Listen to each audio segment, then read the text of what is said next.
não vai passar de hoje. Existe uma promessa em sua vida. Se Deus já decretou, hoje confirma. Não existe gigante que eu o quero teu compartilhar com Deus. você essa palavra. Quero que você abra o seu coração. Quero que você fique aí o tempo todo, Aleluia, ouvindo essa palavra, de preferência acompanhando na Bíblia. Eu pedi para a pastora Gorete ler somente este versículo do 1 ao 4, do capítulo 5, Salmo 5, versículo 1 ao 4. Leia pausadamente, pastora Gorete, por favor. Diz assim a palavra do Senhor: dá ouvidos a minhas palavras, ó Senhor, atende a minha meditação, atende a voz do amor, Glória a Deus. Rei meu e Deus meu. Pois a ti orarei, pela manhã ouvirás a minha voz, ó Senhor. Pela manhã apresentarei a ti a minha oração e vigiarei. Porque tu não és um Deus que tenha prazer na iniquidade, nem contigo habitará o mal. Aleluia. Que texto lindo. O salmista Davi, ele havia passado por muitas lutas já, e certamente quando ele escreveu esse salmo, ele já tinha lutado muitas batalhas.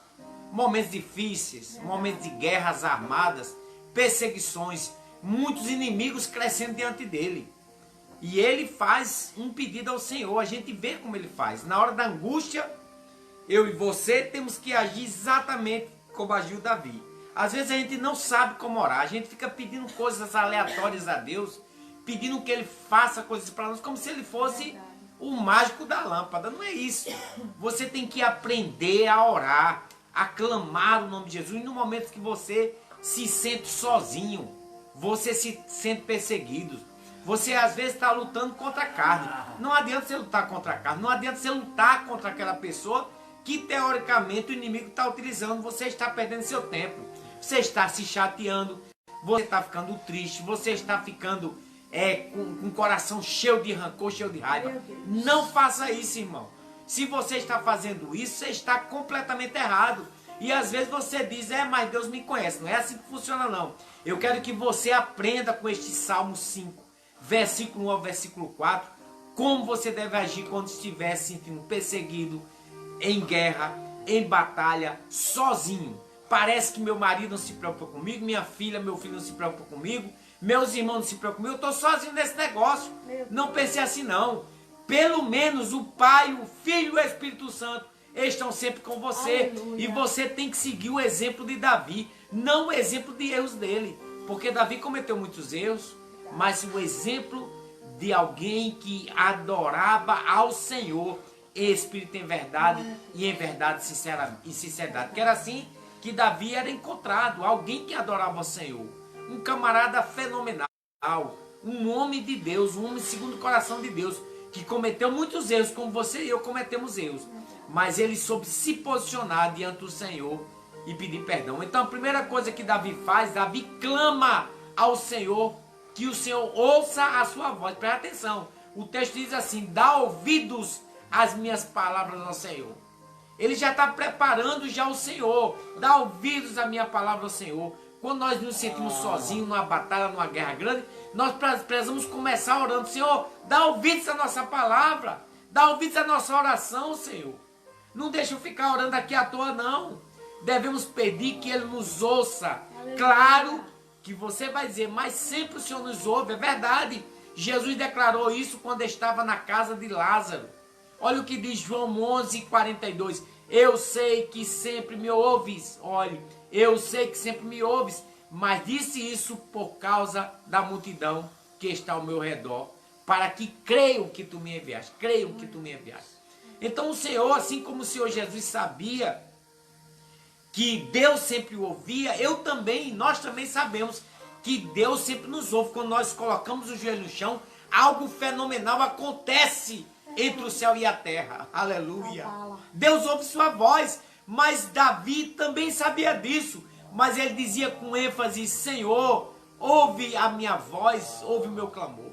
Então quando enfatizamos isso, dá ouvidos à minha palavra, Senhor, eu creio que Deus atenta mais prontamente para os nossos pedidos. Eu creio nisso. Amém. Eu estou falando de algo que eu acredito piamente no meu coração. Então pare de lutar contra as coisas físicas. Para lutar contra as pessoas, ame as pessoas que estão lhe perseguindo. É um conselho que eu lhe dou pela palavra. Qual é a segunda coisa que Davi faz? Davi pede que Deus atenda ao seu clamor. Presta atenção. O que é clamor? Clamor é falar alto. Clamor não é orar sussurrando não, amigo. Não é você ficar, meu Deus, cuida de mim. Sabe, você não está nem ouvindo minha voz. Porque tem gente que só ora assim. Não precisa gritar não, que Deus tem ouvido, Ele ouve. Não, clamar é você falar alto, e às vezes você tem que falar alto mesmo. E Davi dizia, Senhor, ele pede que Deus atenda ao seu clamor. Olha aqui o que ele diz: atende a voz do meu clamor, Rei meu e Deus meu, pois a ti orarei. Glória a Deus. Veja que Davi faz uma declaração tremenda: Rei meu e Deus meu. Ele está falando com o Rei da Glória. Jesus não é apenas o nosso Rei, mas também é o nosso Deus. Ele é o nosso Senhor e o nosso Salvador. Você está entendendo isso? Ele não é simplesmente o seu Rei, é seu Deus, seu Senhor e seu Salvador. E essa declaração, ela deve todos os dias ser feita por nós quando nós vamos orar. Rei meu e Deus meu. Jesus não é meramente o Rei dos Reis com R minúsculo. Quem era Rei dos Reis com R minúsculo era Nabucodonosor ao seu tempo. Mas Jesus é Rei dos Reis com R maiúsculo. Isso significa que ele é superior a todos os reis da terra. Aos reis que hoje ainda existem, que existiam naquela época, praticamente todas as partes da terra eram compostas por reis. Ele é rei sobre as hostes celestes. Olha o que diz Efésios 1:21. Acima de todo principado, e poder, e potestade, e domínio, de todo nome que se nomeia, não só neste século, mas também no século vindouro. Aleluia. Então até a terra existir. Até acabar. Enquanto existir terra, enquanto existir você e eu, Glória a Deus. Jesus é rei sobre tudo. Ele é Rei dos Reis, Senhor dos Senhores. Então não seja apenas um crente ou um cristão. Adore ao Senhor Jesus. Ah, eu sou crente, pastor. Assim que você pode ser crente há 500 anos. Se você não adorar o Senhor. E pastor, como é que eu adoro o Senhor? É na igreja, aleluia. É não, irmão. Isso não quer dizer que é adoração, não. É falando língua estranha? É não, irmão. Isso não quer dizer se adorar o Senhor, não. Você tem que adorar com a sua vida. Reconhecendo que você é limitado. Reconhecendo que você não tem forças. Reconhecendo que você é fraco. Se humilhando diante do Senhor, dizendo: Senhor, eu careço do teu cuidado. Agora, todas as vezes você se irrita, você se chateia, você esperneia, você briga, você está dizendo que é adorador seu ou não. Você está dizendo que nem acredita nele. Você está entendendo? Então imagine isso, você precisa ser transformado pelo Espírito do Senhor.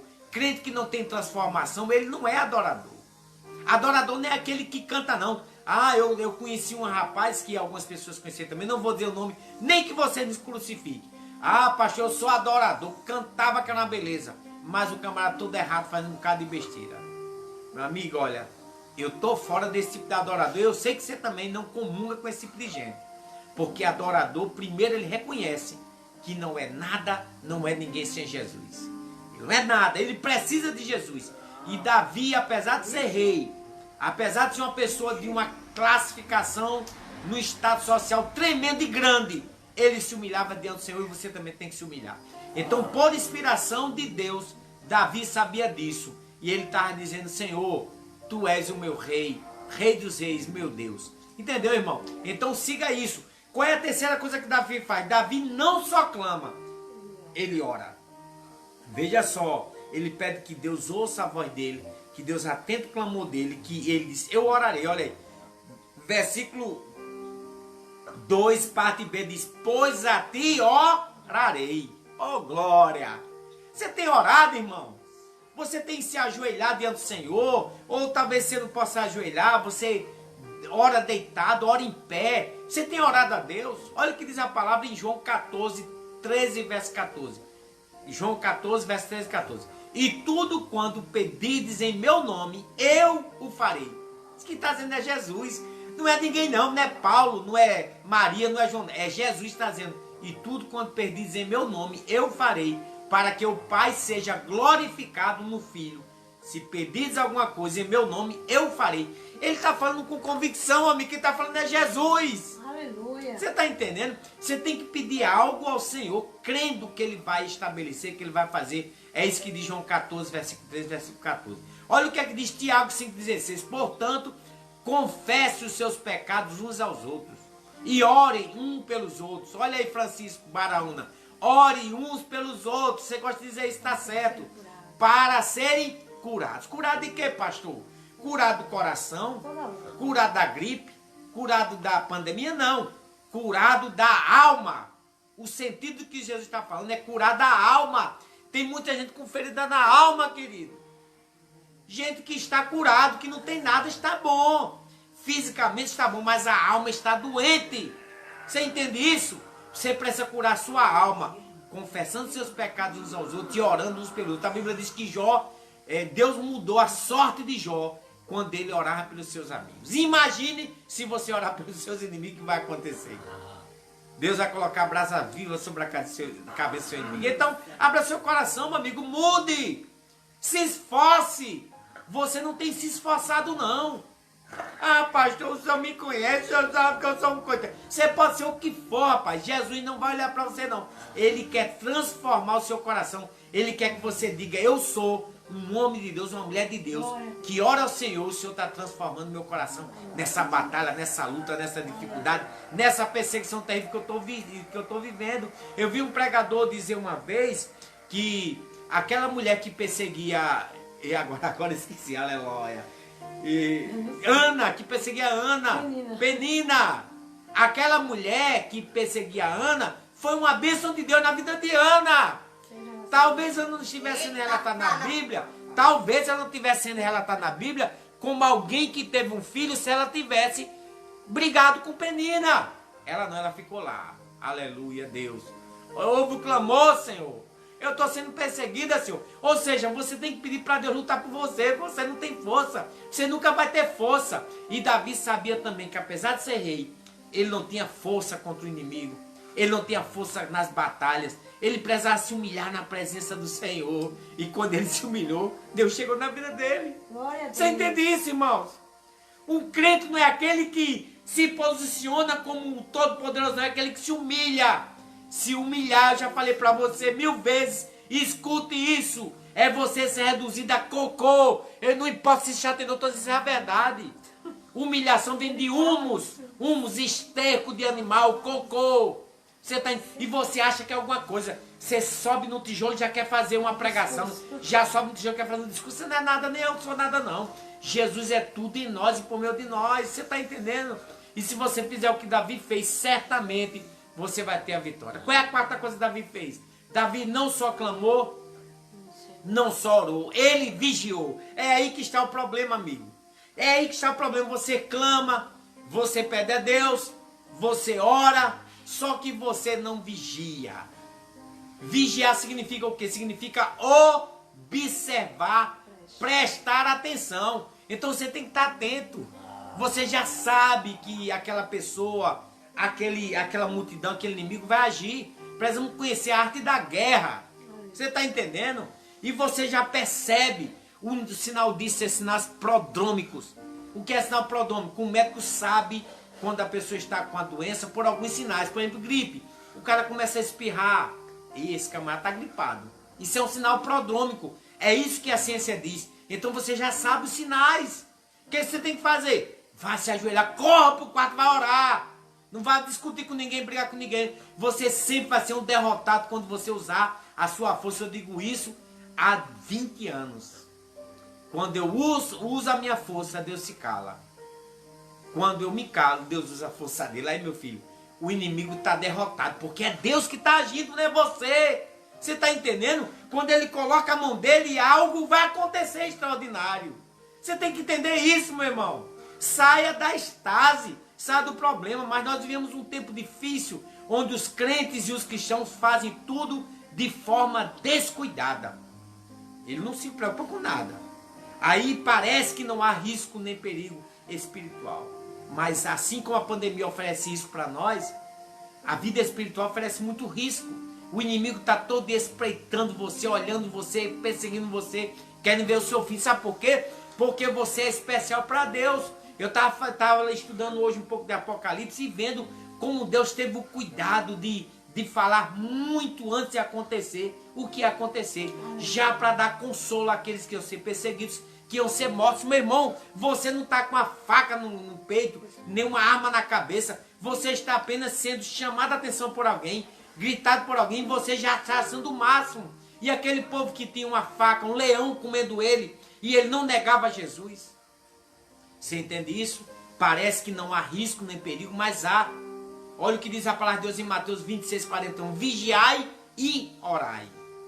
Não é orar e vigiar, é vigiai e orai. Para que não entreis em tentação. O espírito, na verdade, está pronto, mas a carne é fraca. Jesus já está dizendo, a carne é fraca. Você já sabe que a carne é fraca. Deus já sabe que você e eu somos fracos, por isso Ele nos alerta, vigiai e orai.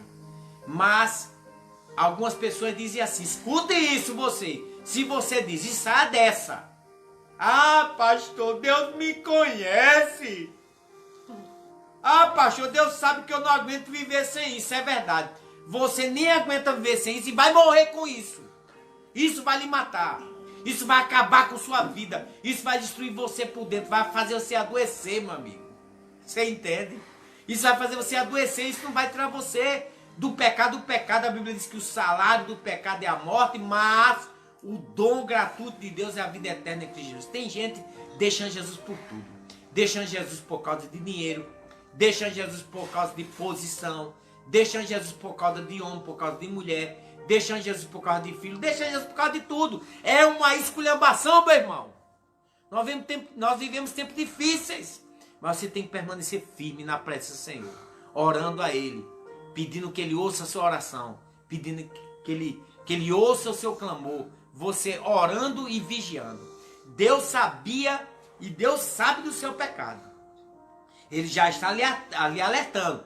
Vigiai. Preste atenção. Abra o olho. Fique atento. E nós até quando nós nos iramos, a Bíblia diz, irai-vos, mas não pequeis. Não deixe que a ira conheça entardecer. Até quando você se ira e deixa aquilo passar para outro dia, você está pecando contra Deus. E pecado e pecadinho, pecadão, pecadinho, é a mesma coisa. Para Deus não existe diferença não. Você está entendendo? Ele pecou. Davi pecou, mas se arrependeu diante do Senhor.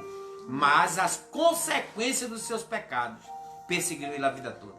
É aí que está o problema.